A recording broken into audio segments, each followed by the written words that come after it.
هەڵبەت هێرش و داگیرکاری تورکیا کە ساڵانە بە شێوازی جیاواز هەر جارە و بە شێوازێک لە ڕێی هێرشی درۆنەوە بوو بێ، لە ڕێی لەشکرکێشیەوە بێ، لە ڕێگەی هەڵکەندن و سووتاندنی دارستانەکانەوە بێ، بە هەر شێوازێک بێ و بە هەر استراتیژێک ببێ، ساڵانێکی زۆرە بەداخەوە بەردەوامە. بەڵام ئەتوانین بڵێن ساڵ بە ساڵ دەستدرێژی و هێرشکاریەکان ڕوبەرێکی فراوانتری باشووری کوردستان یا هەرێمی کوردستان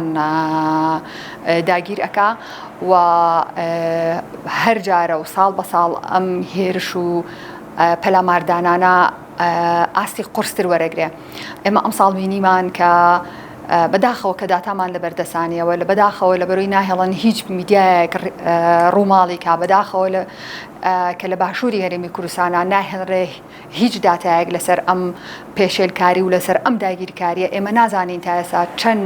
هێکتار لە زەوی و لە دارستان و لە زەوی کشت و کاڵیمان لەدەستداوە، بەڵام ساڵ بە ساڵ ئەوە بینین کە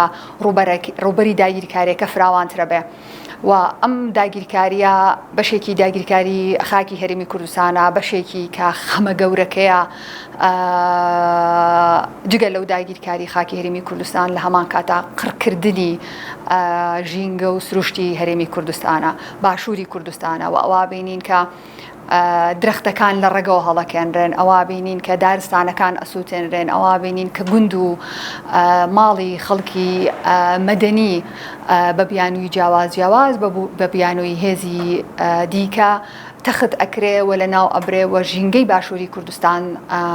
قڕ ئەکرێ و لە ناو ئەبرێ. ئەم هێرشە وەکوتم قڕکردن و لە ناوبردنی ڕەگەزەکانی سروشت و ژینگەی باشووری کوردستانە و بەشێکی پەیوەندی بۆ هەیە کە هەمیشە وڵاتی سەردەست ویستوێتی کە نەتەوەکەی دیکە خاکەکەی دیکە بخاتە ژێر کۆنتڕۆڵی خۆیەوە. یەکەم هەنگاو کە دەست پێیەکە لە ناوبردن و یان با بڵێن بەتاڵانبردنی ئەو سەرچاوە سروشتیانەیە کە لە باشووری کوردستانە هەیە. کاتێک کە تۆ بڵێن گوندەکانە خاپور ئەکا، ئەمە دەستی کار و هێزی کاری مرۆڤی ئێمە لەناوەبە. کاتێک ئەو خەڵکە مەدەنیانە لە ناو گوندەکانە نامێنن واتە باڵندە نامێنێ، واتە ئەو جۆرە گیان لەبەر و ئاژەڵانە کە مرۆڤ پێویستی پێێتی بۆ ژیانی ڕۆژانەی خۆی، بۆ دابینکردنی پێداویستیەکانی خۆی، ئەمانە نامێنن. بۆیە ئامانجی سەرەکی ئەم هێرش و داگیرکاریانە لە ناوبردن و قڕکردنی ئەم سروشتە جوانەیە، ئەم بڵێن خاکە بە پیتەیە کە لە ئێستا بە هەموو شێوازێک لەژێر ئەم هەڕەشەی مەترسیایە و بەشێکی زۆری ئەم خاکەشمان بەداخەوە لە دەزاوە. ئێمە ئاماژەمان بە مەترسیە ژینگەیەکان یا لە ناوبردنی قڕکردنی ژینگە و با بڵێن ڕەگەزەکانی سروشتماننا، لە هەمان کاتە ئەمە لە ناوبردنی ئەو ژێرخانە ئابووریە لاوازەیە کە ئێستا ئێمە هەمانە. من کاتێککە باز لە ژێرخانی ئابووریەکە مەبەستم لەوە نییە کە باڵەخانە و ئەو بەرخۆری کە ئەمڕۆ لە هەرێمی کوردستان و عێراق هەیە، بەڵکو مەبەستم ئەو هێزی کارێ، ئەو دەستی کارەیە کە لە ناو گوندەکانە هەیە، پێداویستەکانی خۆی دابینەکە، کشت و کاڵ ئەکا، ئەم پێداویستە لی زیابێ ئەینێرێ بۆ شار، خەڵکی شار لێ ئەکڕێتەوە کە ئەمە باشترین خۆراکە و زۆرترین پێکهاتەی خۆراکی تێدایە. ئەمە یەکێکە لەو ئامانجەی دیکە کە جارێکی دیکە ئەو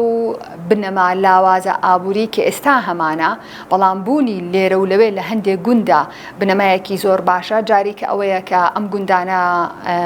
چۆڵ بکرێن، خەڵکەکەی تیان نەمێنێ و هەموو ئەو بڵێن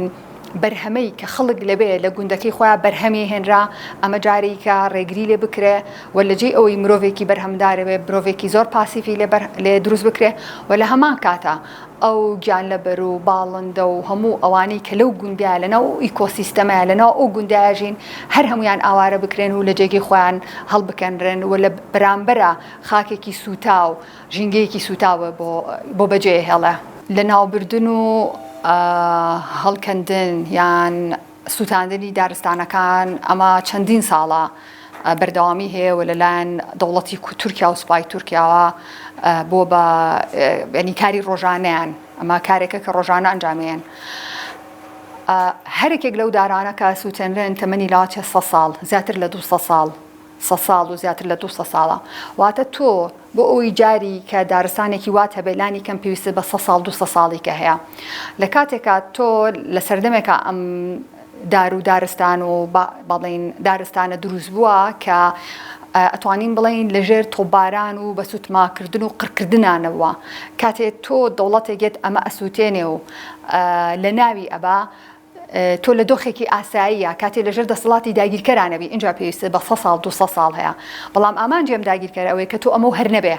بۆی لە ئێستا ئەمە بیر لەوە بکەینەوە کە ئێمە کاتمان نییە بۆی 200 ساڵی کە درەختێک یان نەمامێک ئێستا بڕوێنی 200 ساڵی کە دارستانێکە بۆ دروستکە چونکە لە ئێستاە ژینگە دۆستان لەسەر ئاستی دنیا ئەو زەنگیان لێداوە کە ئێمە تەنها دەیەک دوو دێمان ماوە بۆی بتوانین ئەم بڵین هەسارەیە ڕزگار بکەین. پەیانی من بۆ ژینگە دۆستان و بۆ ڕێکخراوە بڵین ئەو ڕێکخراوانەی کە بۆ ژینگەی جیهان و هەرێمی کوردستان کارەکان زۆر گرنگە لەسەر ئەم ئیکۆسایدەی ژینگە و باشووری هەرێمی کوردستان هەڵوێستی جدیان هەبێ و لەسەر ئاسی دنیا ئێمە کۆدەنگێک دروست بکەین بەرامبەر ئەو لەشکرکێشەی کە بەشێکی زۆری خاک و دارستان و دارەکانی ئێمەیان سووتانەوە و ئامانجی سەرەکی ئەوان قڕکردنی ژینگە و سروشتی باشووری کوردستانە.